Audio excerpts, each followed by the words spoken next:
Good morning, everybody. It's Barry Jones, SP History, and it is a Friday morning here in Hillsboro, Ohio, which is where we happen to be at the time.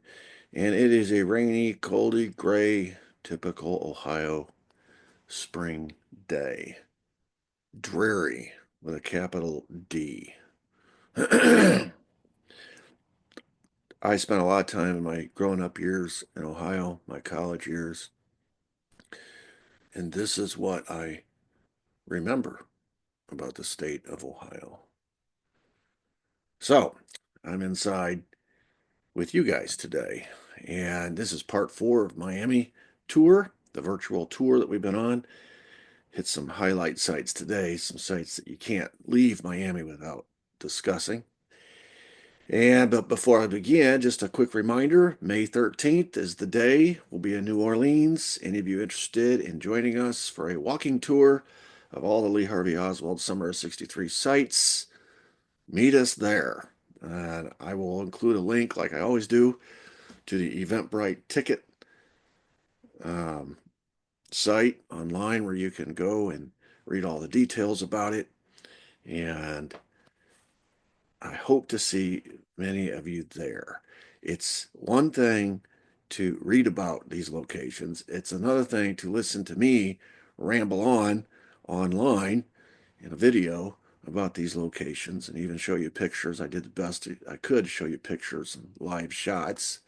It's another thing altogether to be there on the ground and feel it. You really feel it.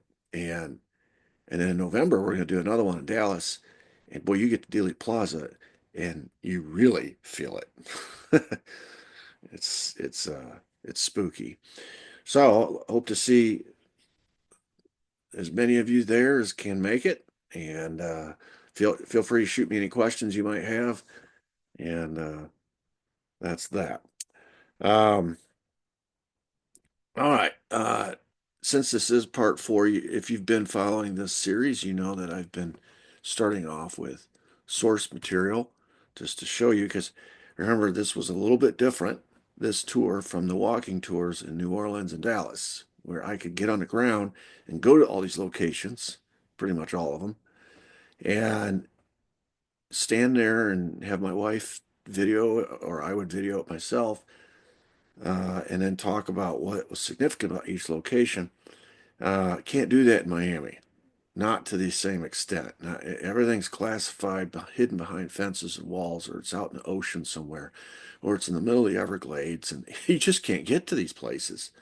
And even if you do, like you can get to the JM Wave station, to the road that leads to the JM Wave, but it's all fenced off.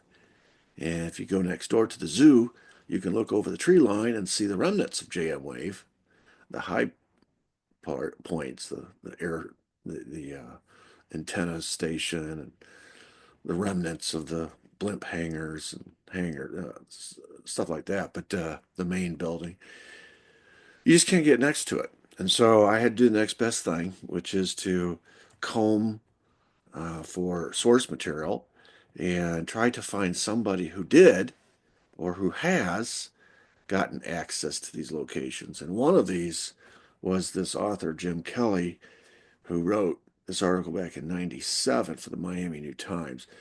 And I've leaned on that because he actually did get access to these locations. But I've also leaned on other source material, um, such as Bradley Ayers, who was involved, he was inside the CIA involved in this, quote, anti-Castro war. He was involved in pretty much everything that was going on down South Florida. He wrote a couple books about it. Spent my entire first episode in this miniseries talking about Zenith Technologies, and his is, as far as I can find, the definitive source on Zenith Technologies. And of course, he has other books as well that I've used as source material. Uh, Also, the Mercenary or Soldier of Fortune magazine, edited by Robert K. Brown, pictured here on the far left. Where this comes into play is that Robert K. Brown wasn't just in an office somewhere behind a desk editing this magazine. He went down with a friend of his to Miami, to all these locations to do the same thing that I did. Now, he did it years earlier, and he did get access to a lot of these places because he was there while it was happening. He even volunteered. He went into Sunset Industries and pretended like he was a volunteer, a frogman veteran from the Navy who could uh, volunteer his services with all these amphibious landings that they were going to be doing. And just to see what would happen, the secretary handed him an application and on which he forged, he wrote in a fake name and lied about his background, all his credentials, et cetera, et cetera. Just wanted to see how stringent their requirements were for recruits. And, most of these recruits are obviously Cuban because they're the ones going to be infiltrating Cuba. But he is clearly not Cuban, but they took him anyway, or they would have if he had followed through. Really, what he was trying to do was get enough information so he could write a book. Book was never published, so a lot of the material made it into his magazine, Soldier of Fortune. And then my internet's working really slow this morning for some reason. Must be the Ohio weather. And then you have Daniel Sheehan. Just got an email this morning from a follower who's been listening to Daniel Sheehan on the internet lately, and it's been like a revelation to this person uh, how much he knows about all this. I have bragged him up. I've done everything I can to point people in his direction because I don't know of anybody who, it was interesting. People, JFK researchers get invested in their theories, and they don't take kindly when they have their conferences and stuff to people who have theories that are outside the box. So I thought I would never hear Daniel Sheehan at a JFK conference because his theory is not a theory that you hear anyone else talk about. And to him, it's not a theory. It's he lived it. And just a quick background, he was one of the attorneys that was assigned by his boss, F. Lee Bailey, to represent James McCord after the Watergate burglary. This was his introduction to all this material. And as he's trying to research the backstory, the background of James McCord and why he was arrested in Watergate with all these Cubans from Miami, he decided if he was going to adequately represent his client, he better know about these Cubans from Miami. So he went to his boss, and his boss says, well, it just so happens we also represent Santos Traficante, who is the godfather down there, and all these Cubans belong to him. If there's anybody that knows the story, he does. So they went and sat down with Santos Traficante down in Orlando, Florida, and they got the straight scoop from Santos Traficante inside, and they have attorney-client privilege, so he can tell him anything he wants. And Santos says, well, if you're going to understand Watergate, you're going to understand the JFK assassination, and even before that, the formation of the S Force, because it's these same S Force guys that you're asking me about today related to Watergate that assassinated JFK. And it's the same president today who, at that time, when they put the S Force together, was the vice president running for president who put all this together. So Richard Nixon. So he gets this story, this unbelievable story, which, of course, you don't hear from any other researcher. You don't hear anybody talk like this. So last November, I had signed up to go to well, I hadn't yet.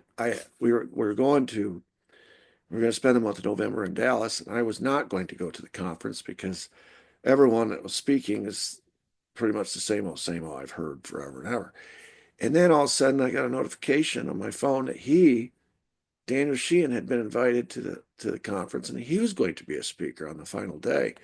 Well, then I decided to pay the money and sign up, all for purposes of hearing Daniel Sheehan.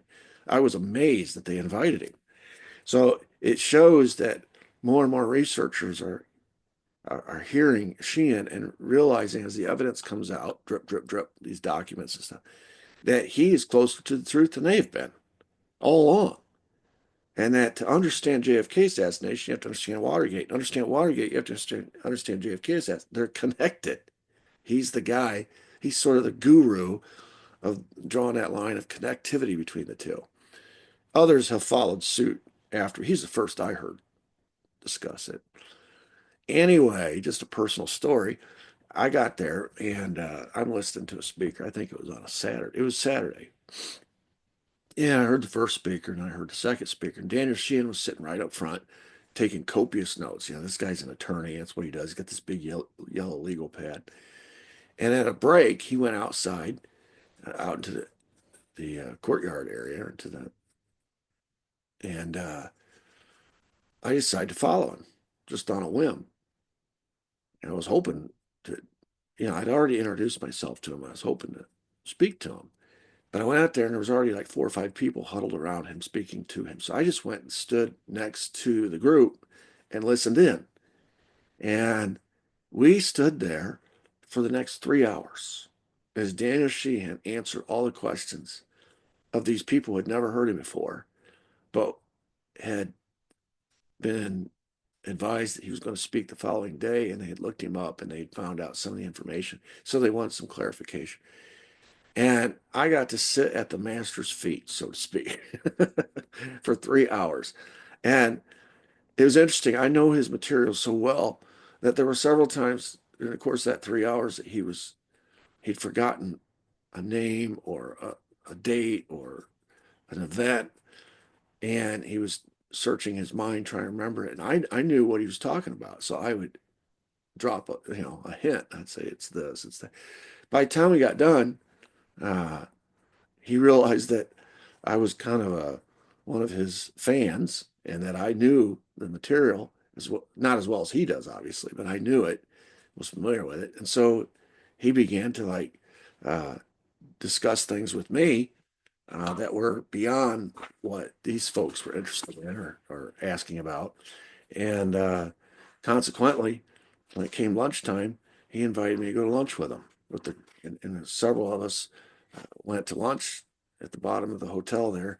Spent the next 2 hours sitting at a table, going even deeper into us. I ended up about 4 or 5 hours that day, uh, and then with him. And then the next day, I went back early in the morning to hear him speak, which was interesting because these conferences give you 1 hour. I mean, they move you in and move you out. And to, for him to try to explain what he knows in 1 hour is absolutely impossible. It's ridiculous. And he was up there just racing, trying to get through it. And then they try to even have a Q&A session at the end. It's just impossible. So it's one of my pet peeves with these conferences, uh, is these time. These are very intricate issues that there's a lot of depth and a lot of nuance and just a lot of detail. There's no way you can speak about it in an hour. Now, sometimes they have very narrow topics, and that's okay. But this is not a narrow topic that Sheehan was talking about. He had started in 59 when Vice President Nixon was beginning to run for president and beginning his war against Cuba.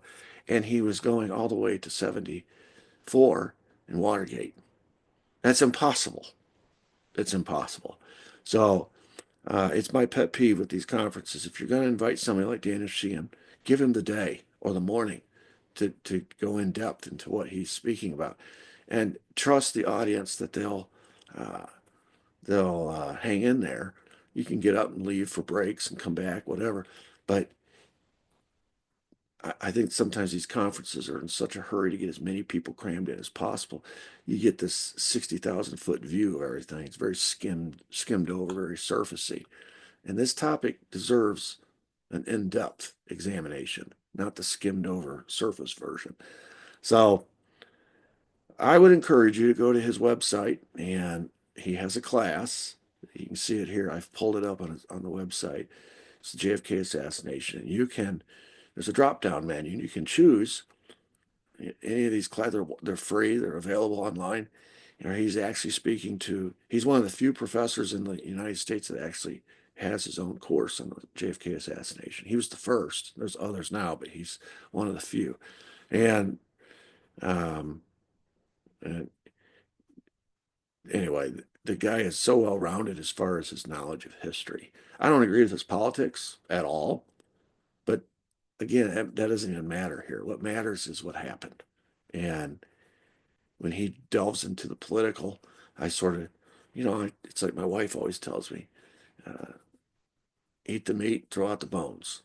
And there's a lot of meat when it comes to Daniel Sheehan. So I wanted to just talk briefly about him as a source. What a good quality source. All right, you cannot talk about Miami and not talk about the Fontainebleau Hotel. You just can't. So I've got two pictures here. One to show what the Fontainebleau looked like back in this time frame, 60. It's that one. It has it looks like a C. And then to show Frank Sinatra, this was the hangout of the stars. This is if you're going to Miami and you were somebody, you stay at the Fontainebleau.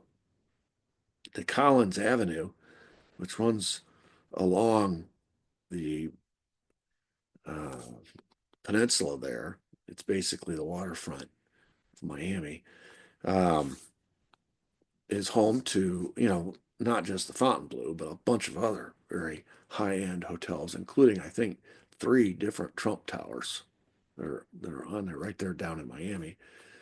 Anyway, at the dawn of the 60s, the Fontainebleau was the biggest of all these. And kind of Miami was just kind of on the cutting edge or the verge of exploding to what we know of it today. It was where the action was. It's where the big events would be held, hosted by Jackie Gleason performed there, obviously Frank Sinatra, Debbie Reynolds. These people could sell out two shows a night for weeks at a time at the Fontainebleau. Goldfinger, that famous James Bond movie, was filmed there. The Bellboy was filmed there. Miss Universe pageant was hosted there once a year. So, as I mentioned, this is the happening place, and of course, it is uh, germane to our topic because it was the location of a couple of very important meetings there between the CIA and the mob, um, where negotiations between the two resulted in an assassination plot against Fidel Castro. These are contract negotiations between mafia chieftains and representatives of the CIA. This bottom picture here shows one of those meetings, and the fellows on the left, Mayhew and Roselli, are mob, and the fellow on the right, Edwards, is CIA.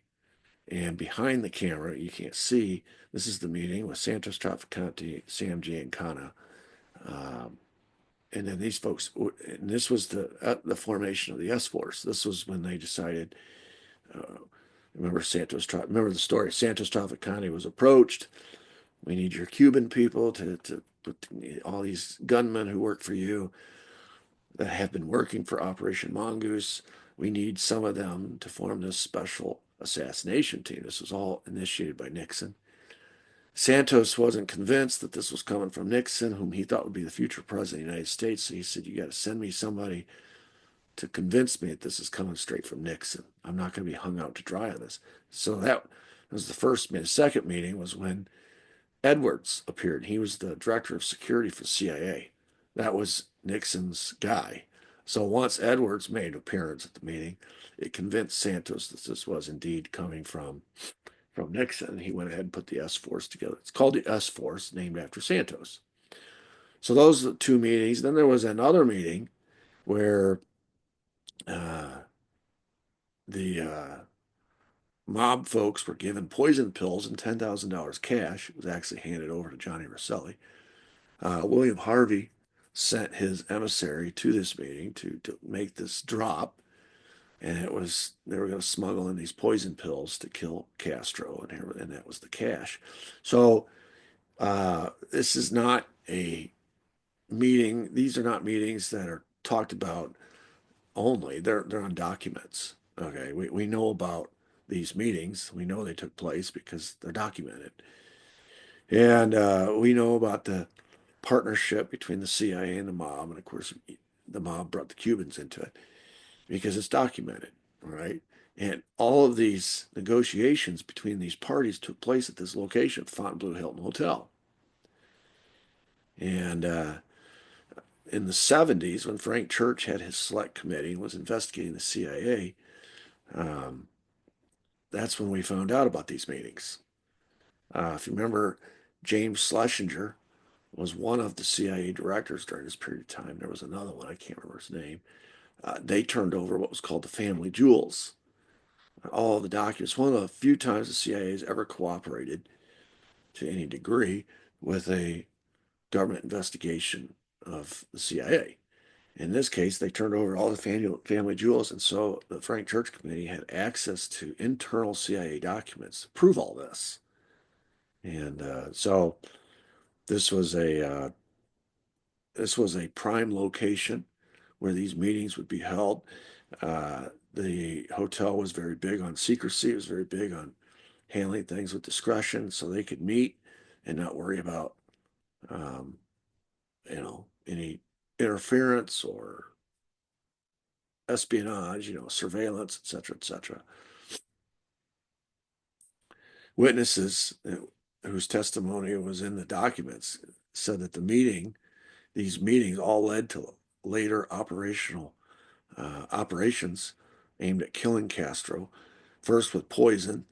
That was the subject of the third. I guess it would be the third meeting because they had two meetings in '60. Those were the first two about the S force. They were going to kill him with rifles, high-powered rifles from distance, moving target between three rifles, a triangulated hit. So you have the S force using rifles, and then you have a later attempt to use poison pills. So anyway, this is the Fontainebleau, and it doesn't look exactly the same today, but it's still there and it's still having in place. We rode our bikes right by it, and they wouldn't even let us in the lobby. I mean, you had to have a suit, like a shirt and tie on. Um, anyway, in October of 1960, the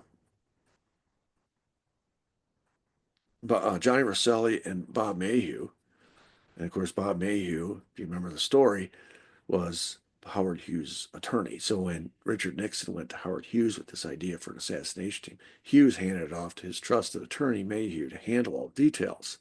So he immediately called Roselli, who's this mob liaison, to get in contact with the appropriate mob leaders. And that's when they had this meeting. Allegedly, the meeting that was arranged between Roselli and Bob Mayhew to make the drop of the poison pills that they had received earlier from the CIA from William Harvey was down out was to meet with a Cuban exile leader outside the Fontainebleau's famed basement level boom boom room. Pictured here, that's the interior of the boom boom room, and that the original meetings took place. It looked to me like in a lounge or a restaurant area, but where they're making the drop of the poison pills, they went down to the basement and made that drop. Anyway, we've talked about this before. Castro had a network of spies in Miami known as the WASP network. And of course, one of the biggest and most effective spies he had was Santos Trafficante himself, who was double dealing this whole time. And so Castro all repeatedly dodged all these attempts by the CIA to assassinate him. And in this case, the botulin bullet, which was a capsule, very uh, strong poison, and all the other CIA schemes to assassinate him using poisoned cigars, hallucinogenic drugs, chemicals to make his beard fall out, making him ridiculous looking, papermate pen equipped with a poison hypodermic needle. I mean, you can go on and on and on. This is why we call this series the Cirque du Soleil, because it's like a circus down here, all these different ideas. They even were going to poison his wetsuit. He liked to dive. Yeah, there's this one crazy idea after another. But this these meetings, many of them took place at the Fontainebleau Hotel. This is the Julia Tuttle Causeway, and on February 5, 1961, this thing was still being built, so it was under construction. So it was not open to the public. So if you had access to it, you were out there by yourself. 2 months before the Bay of Pigs, so we know the Bay of Pigs was in April. So 2 months before the Bay of Pigs, five anti-Castro mercenary soldiers of fortune, whatever you want to call them, it was four Americans and a Cuban, decided they were going to launch their own freelance invasion of Cuba. They probably stayed at Nellie's boarding house, right? One of these uh, mercenary types who came in from out of town looking for adventure. Of course, because they're not under the official umbrella of the CIA, they don't have the resources, especially the naval resources, the boats that the CIA had access to. So this band of would-be revolutionaries had to steal a boat from the waters near the Tuttle Causeway. And so they did. This boat was, or this causeway, as I said, was under construction. And the boat that they stole was a tugboat. A tugboat of all boats, not a speedboat. They got a tugboat. And anyway, on the night of February 5, 1961, they boarded this tugboat. It was called the Gil Rocky. And they held the chief engineer at gunpoint and set off. Basically, they hijacked the boat, is what they did. And they were headed to Cuba's Escambray province to hook up with Cuban rebels there. So they'd been communicating with people. There were folks waiting for them. However, they were so incompetent when it came to navigation. Remember, we talked about this. It's one of the reasons why the CIA had to uh, park a lot of their boats at these marinas and recruit all these people and then take them out on these training exercises because they didn't have smugglers. They had a bunch of folks that were land bunnies, so to speak. They didn't know how to operate a boat at night, especially at speed. The causeway, all of the canals and rivers around Miami, in and around Miami. If you didn't know where you were going at night or know how to read a map, you get lost back there. And of course, you had to be able to operate these boats at fast speeds because you might be being shot at, especially if you're trying to enter Cuban water. So there was a lot of training that was going on. And these guys didn't have a boat. They hijacked a boat. So they had no training. And they got pursued by a police boat. So here's where your training kicks in. So they're ducking bullets, they're veering around wildly in the bay. So they run into one of these canals to hide. And this is the canal that they ran into. You can see the aerial view of it. It's a cul-de-sac. It's a dead end. They ran in there with their boat and it's in the area of an exclusive Bay Point neighborhood. And they end up running aground with this big tugboat. Obviously this little cul-de-sac is not meant for big boats, seagoing boats like that. It ran aground and then they got apprehended less than a mile north of where they hijacked the tug. They made it a mile. But the reason I show you the Julia Tuttle Causeway is because that's where they launched their operation from, where they hijacked the tug pretty quickly. They got spotted by cops, and the cops chased them into this cul-de-sac, and that was the end of their little operation. Another day in the Miami circus. Here's an interesting one: Dumfoundling Bay. Um, there's a map there, as you can see. it it's another access point to a lot of these Miami neighborhoods, and it's separated from the main channel there by a peninsula. Anyway, it's called Dumfoundling Bay. On August 7th, 1976, and we're going to be talking about what happened in Dumfoundling Bay on that date. On the north side of the bridge over the Intracoastal Waterway is where you'll find Dumfoundling Bay. And this is the end of Johnny Roselli. He had been subpoenaed by the House Select Committee in the late 70s to testify about everything he knew. Now, remember, just a little backstory on the House Select Committee and how these things worked. You had the Warren Commission in 63, 64, 64 mainly. And based on what was learned in the Warren Commission, um, you had Jim Garrison and his trial down in New Orleans because he read the entire Warren report and was convinced that it was a sham, it was fiction, it was a cover up, and that the real conspiracy was launched on New Orleans. Well, of course, that trial fell apart because the CIA killed off his two most important witnesses and discredited others, infiltrated his offices, basically rat fucked the entire thing. But there was enough evidence that came out to prove that at least the lone gunman theory wasn't correct because Jim Garrison subpoenaed the Zapruder film. It's the first time a lot of people saw that. So that caused people to start to question. Then you have Watergate in 72, 73, 74. And during the Watergate hearings, a lot of malfeasance by the CIA was exposed. So that led to the church hearings, right on the heels of Watergate. And on the heels of the church hearings, there was a demand for a reopening of the investigation into JFK, and by that time, Bobby Kennedy and MLK, because the original conclusion, people weren't, by that time, more than 50% of American people doubted the original government narrative. And so it'd been discredited by all these investigations. So by the time we get to the late 70s in the House Select Committee, there's been a drip, drip, drip, just like we've witnessed in our lifetime, of information and documents and testimony that cast the Warren Report conclusions into doubt.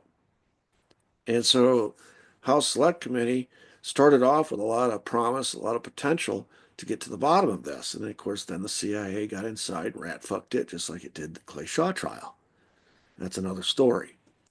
But one of the ways in which this investigation was rat fucked, anyone that had a story to tell, that an incriminating story to tell that could hurt the CIA specifically, turned up dead. All these witnesses. I mean, I did a whole uh, couple of episodes on all of the witnesses who turned up dead during this House Select Committee period. I mean, we're going to talk about Johnny Roselli here in a minute. Sam Giancana, he's another witness that they called. He's found shot to death in his basement kitchen of his house in Chicago. The former handler of Lee Harvey Oswald, George DeMorenshall, is found shot. And of course, they call it suicide. And here's Johnny Roselli. These are big shots that could really spill the beans. And there were others. Those are just three. But here he is, a congressional informant. He's already testified a couple times, and he's being called back for a return visit, and he's being warned by his lawyer that he should hire a bodyguard. And he laughed at him. He shouldn't have done that. Um, Sam Giancana has just been shot before he could testify, and of course, that was to Senator Church Select Committee. So I misspoke there. It wasn't House Select Committee. It was Senator Church. Anyway, Roselli was scheduled to appear before the same committee in a few days, but he didn't seem concerned that someone might try to kill him. And he said to his attorney, he says, if anyone wants to kill me at my age, what difference does it make? I'm 69 years old. You know, and in his line of work, you get to be 69. That's old age. You've made it. You know, most of those mafiosos don't last that long. Uh, anyway, on August 7th, 1976, and his body was found in this drum floating in Dumfoundling Bay. They had chopped his body up. They killed him, chopped his body up, stuffed it in this barrel, weighted it down, and dropped it in this bay. And of course, as it often does, the drum bobbed back up to the surface on August 7th, 1976. This is a year after his testimony at the Church Committee and right before he's supposed to testify to the House Select Committee. By the way, if memory serves me right, Sam Giancana also testified to church, but then was also scheduled to testify himself at House Select Committee as well. So bodies are just turning up everywhere we turn around during this House Select Committee period. And he was scheduled to testify specifically about CIA plots to kill Castro. And 10 days after he left his sister's house in Plantation, Florida, promising he'd be home later for dinner, he disappeared. So it wasn't August 7th when he was killed. That's when they found his body. So, and I just cannot stress enough over and over again. I've said this. I'm probably beating a dead horse here, but Miami is the key to all this. And there's Roselli killed in Miami. You remember the witness that was supposed to testify at Clay Shaw, Ladio Del Val. He was killed in Miami.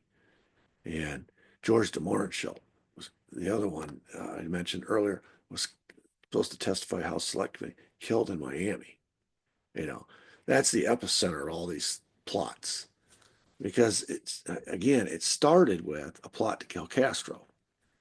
And of course, that's going to be run out of Miami, where all the Cubans are, closest American city to Havana, Cuba. It's where JM Wave was. And then when it morphed into a anti-Kennedy thing, they just took the same operation, turned it to a new target. All the same people, all the same mechanics, the logistics, even the manner in which they're going to kill him. Remember, the S-Force was going to kill Castro with high-powered rifles from distance on a moving target, triangulated hit. And they pressed pause on that. They took it to Dallas and killed Kennedy that way. And, we had warning it was going to happen. Joseph Miltier in Miami told FBI informant William Summers says they're going to get him from a high office building with a high-powered rifle. And that's exactly what happened.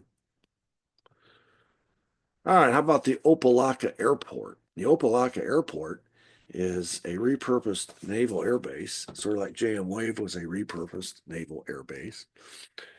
If you go west on the Palmetto Expressway, or Palmetto from I-95 Expressway, the Opa-locka Airport is located and has a long history of CIA involvement or operations going all the way back to 1954 when the CIA used this airport to launch its invasion of Guatemala and the overthrow of Jacobo Arbenz. You can see down there, if you look closely at the roof of that main hangar, it says Navy on it. So this was a former naval air base.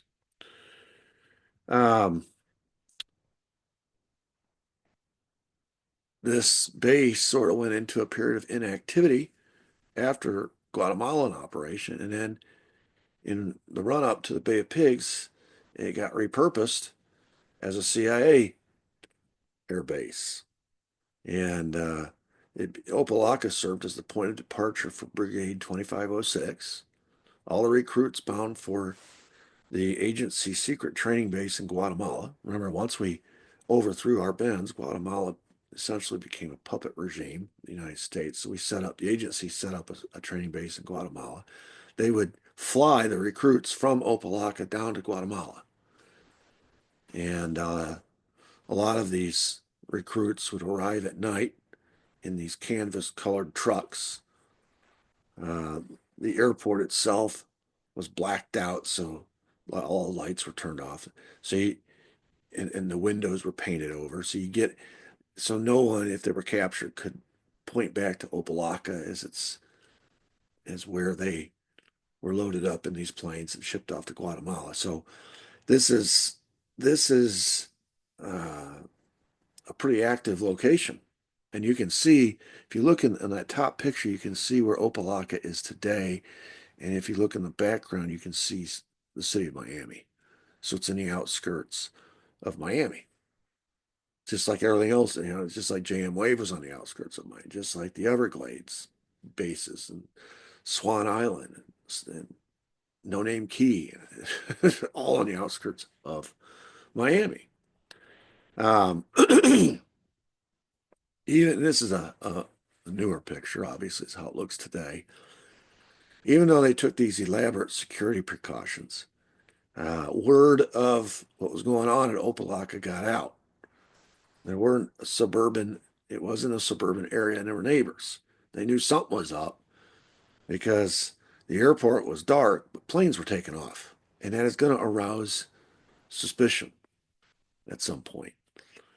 As the Bay of Pigs invasion got underway, the CIA actually took the leaders of the Cuban Revolutionary Council into its Opa-locka facility and locked them in a room.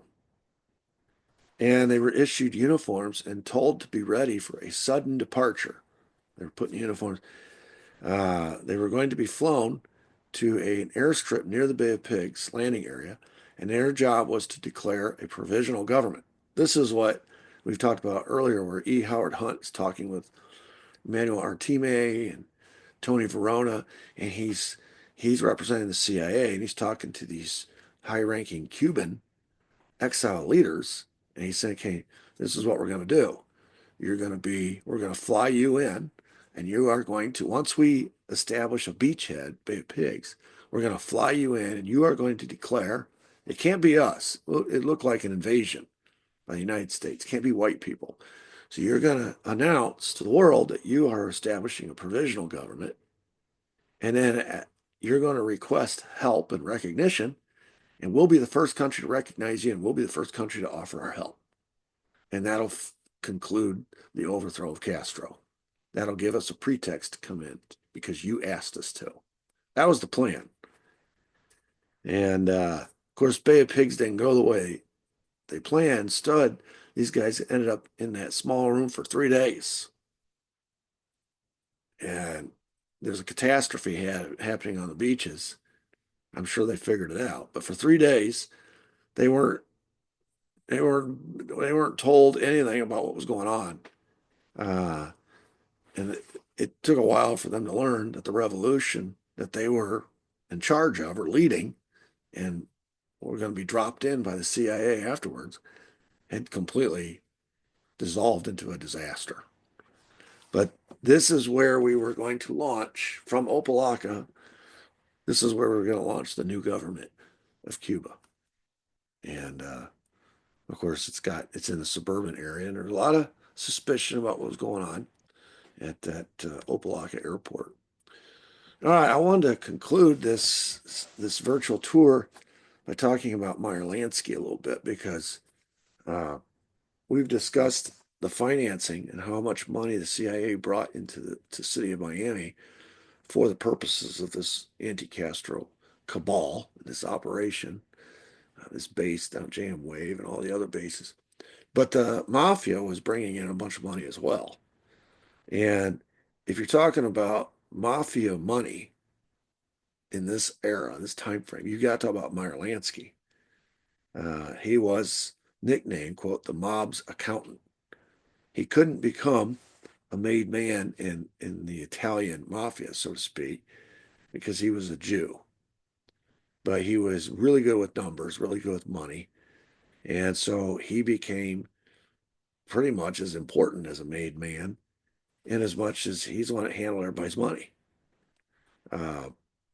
No firm details about his personal net worth, but it's estimated to be as high as $200 million. And of course, he had, prior to the Castro's revolution, he had operations in Cuba with the hotels and casinos, etc. And he had fled Cuba. He had to leave a lot of his money behind, but he fled Cuba, came to the Miami area, settled here, and so sort of took up residence as the mob's accountant from Miami, but was heavily invested, just like the rest of them were, in getting back to Cuba. Uh, he was pretty notorious even while he was alive, and the government was constantly after him, trying to prove this and prove that. But he was never convicted of any crime other than illegal gambling and tax evasion, even though he was, if you listen to Chauncey, well, what's his last name? Chauncey Phillips. I want to say Phillips, but I don't. Anyway, some guy named Chauncey. I can't remember his last name. Uh, it was he, and he was just as good with money as Meyer Lansky, and he got to be a trusted associate of Lansky, and they went to Las Vegas together to kill Bugsy Siegel when Siegel went off the reservation, was found to be stealing from the mob. So this guy was in deep with. Some people think he was responsible for the death of Jimmy Hoffa, right? There's a good movie out about that, but so he was very high ranking, and he wasn't afraid to get his hands dirty. And he was just too smart. They couldn't catch him on anything. In 1970, Lansky had fled to Israel when a lot of Jews were going to Israel. Uh, There's the law of return where you could go, if you were a Jew, you could go back to Israel. He was going to avoid arrest for tax evasion. But because he was so notorious, and of course, Israel's trying to maintain good relations with the United States, they made a deal where Israel denied him citizenship because the interior minister said that his criminal past rendered him a threat to public order. So they basically kicked him out of the country. And this is in spite of the fact that Meyer Lansky earlier had helped raise a bunch of money to finance Israel's defense of its country in several wars with Arab nations. He had helped get them money and weapons. But in the end, they they betrayed him. The Israelis betrayed him in order to keep the relationship with the United States government solvent. And the Israeli Supreme Court upheld the denial. So Lansky had to return to the United States in 72. After being deported from Israel, he settled in Miami Beach and lived at this address, 612 Hibiscus, until 1977. And this is one of those typical homes, Miami homes, that when you look at it from the front, it looks like a regular suburban home, rather modest. But then you're on back, and it's got access to water, a canal. It's got a big pool in the back, outdoor living area. Turns into a pretty nice place. Here's another view. This is a picture of Meyer Lansky. And you can see the decor. It's very 70-ish looking. And all these pools down there have the same screened-in appearance because they're trying to keep gators and snakes and bugs. I didn't realize this. Uh, Bugs are a big deal, but in Florida, trying to keep these bugs out. So the screens, if you're outside trying to relax in the pool, especially in the evening, you're going to get hit with all these bugs and stuff. So, and then of course, snakes and gators as well. So this is Meyer Lansky's location. This is where he lived. He's down there in the thick of it. And of course, you remember the S-Force story Daniel Sheehan tells. It was Meyer Lansky who laundered the money that was coming from the Sands Hotel and the Desert Inn in Las Vegas to pay for the S-Force. They would load up the skim from those two casinos, put it in these new Cadillacs and these big, cash. They'd put it in suitcases in the trunk of these fancy new Cadillacs, drive it to New Orleans, where Carlos Marcello would count it and add his stash to it. And it would all come to Miami, where he pretty much ran the Miami National Bank. And he would deposit it and then wire it to a bank in Switzerland. And it would eventually be wired from the bank in Switzerland to a bank in Mexico City. And from there, an attorney named Manuel Aguirre would pay out the S-Force assassins and all the CIA personnel down there training the S-Force assassins like Carl Jenkins and William H. Robertson, William Rip Robertson, down at the uh, oil man's ranch down there in Mexico. So he was the guy in charge of moving the money around, just like he did for the mob. He was doing it for Nixon's S-Force as well. And of course, it was that same bank that was on that check, and they traced back those $100 bills in the pockets of the Watergate burglars that the FBI wanted to go down and check out that bank and that bank account. That's why Nixon was so paranoid, because it was that same bank account that had been paying the S-Force 12 years earlier. Same exact account. If anybody ever checked it out, they'd figured all that out. Well, Meyer Lansky set all that up. So he lived in this location until 77. After that, he moved to this location, which is, again, it's on Collins Avenue, which is the beachfront. As you can see there, avenue there runs along the beach in Miami. 5255 Collins Avenue, Unit 2A, Miami Beach. So he lived here from 77 to 83. 83 is when he died of lung cancer. If you remember the movie The Godfather, um,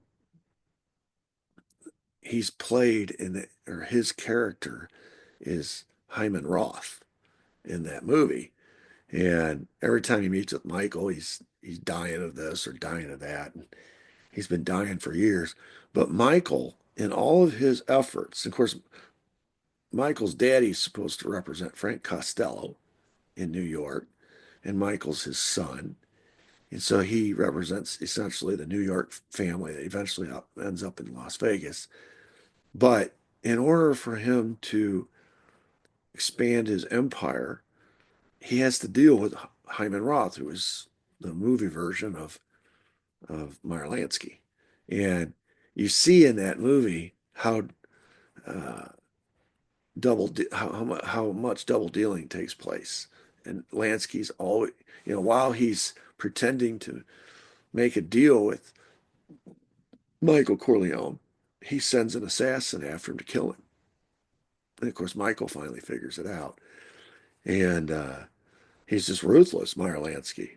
When it comes to making deals, he thought he would live forever, even though he had all these illnesses. He was dying for several years. He thought he would live forever, and he was smarter than everybody. And so you know, he could exploit that.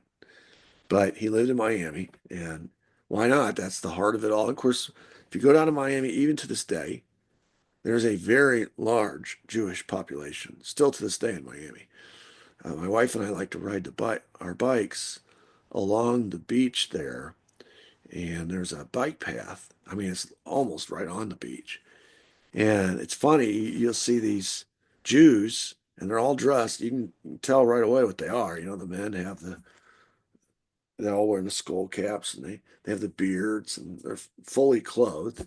And the women all dressed like Amish ladies. I mean, they have long dresses on. But they'll be on that bike path riding bikes or riding scooters or e-bikes or, they're on roller skates, they're fully clothed. Everybody else is in shorts and t-shirts, whatever, swimsuits. So, but it's a very heavy Jewish population. So you understand why Meyer Lansky chose this location to live. It's the heart. First of all, when he was in Cuba, where all his operations were, he lived in Cuba. Then Castro kicked him out. So he, like all the Cuban exiles, located in a city next to Cuba because the plan was to overthrow Castro and go back to Cuba. So that's an obvious reason why he lived there. He's a Jew. There's a very large Jewish presence there. And the S Force, which he later becomes part of, is the money man, is being trained in and around the Miami area. So that's another, I mean, for just a whole lot of reasons. And of course, Meyer had contacts within the CIA, big time contacts. Chauncey, I can't believe I can't remember that guy's name. Chauncey Holt. No, Chauncey Holt. I can't remember his name. This is what happens when you wake up in Ohio on a dreary day. You forget things. But anyway, Chauncey tells the story about how his career once he got hooked up with Lansky was a series of interactions with the CIA that Lansky arranged, even jobs, and it led to Chauncey being involved with the CIA and all this hanky panky as well. He was brought into it by Meyer Lansky. So Lansky had just like this cabal we've talked about and talked about and talked about. They're basically the Holy Trinity. They're all working together. They have their separate motives, but the objective is the same, to overthrow Castro. It's the mob, it's the Cubans, and it's the CIA. So you can't separate them. They're all in this together. Okay, so that wraps up this series on the Miami tour. I hope you enjoyed going through all these locations and just kind of an overview. It's obviously there's way more locations than I could speak about and go into depth about, but those are a few, and I think they tell the story pretty well what was going on in Miami. I have now, I was thinking about this the other night. I have now done, I think there was 12 episodes on Miami and all of the goings on in Miami, the history there. And then I did 2 episodes on the Miami Mall at Stockdale, and then I've done 4 more episodes on the virtual tour. So total it up, I've done 18 episodes on Miami. So I think, I hope anyway, that that communicates to you how important the city of Miami was to the assassination of JFK. Hope everybody has a blessed weekend. Uh, Hope you're in a place where you're going to have better weather than we are because it's supposed to rain all weekend here in Ohio. So, uh, fortunately, next week we're heading back down south. So, we'll get through it. We're here for my in-laws' 60th wedding anniversary. So, we're having a big family shindig tomorrow. Fortunately, it's indoors. So, anyway, that's enough of that. I hope you have a blessed day. And until next time, uh, everybody have a, as I mentioned, a blessed day. Thank you.